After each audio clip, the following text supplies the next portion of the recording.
Pemirsa, permintaan paket wisata dari India ke Bali terus menggeliat. Hal itu disebutkan Konsul Jenderal Konjen India Sasang Vikram. Memperbesar kapasitas penumpang. Diplomat muda itu pun optimis peluang maskapai lain untuk terbang langsung ke Pulau Dewata makin bertambah, mencermati permintaan liburan ke Bali yang tinggi. Seperti dikutip dari kantor berita Antara, saat ini ada 2 maskapai penerbangan, yakni Vistara dan Indigo yang melayani langsung masing-masing dari New Delhi dan Bengaluru.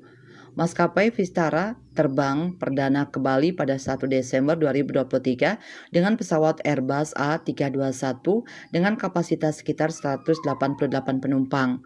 Pada Maret 2024 mencapai sekitar 300 orang penumpang.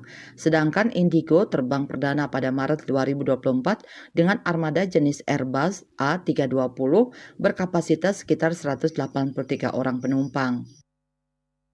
And as far as the tourism goes, when we talk about tourism from India to Bali, well, India, as far as the latest data which has been released, Indians are already now the second largest foreign tourist group coming to Bali, and which is only going to increase.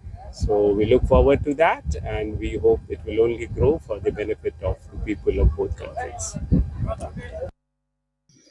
Badan Pusat Statistik BPS Bali mencatat sebanyak 152.229 orang wisatawan asal India berkunjung di Bali pada periode Januari-April 2024 atau naik 33% dibandingkan periode sama 2023 mencapai 113.000.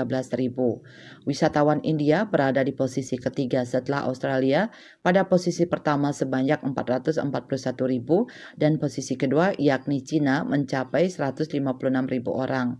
Adapun total jumlah wisatawan mancanegara selama Januari-April 2024 mencapai 1,8 juta atau naik 28% dibandingkan periode sama 2023. Bali Post melaporkan.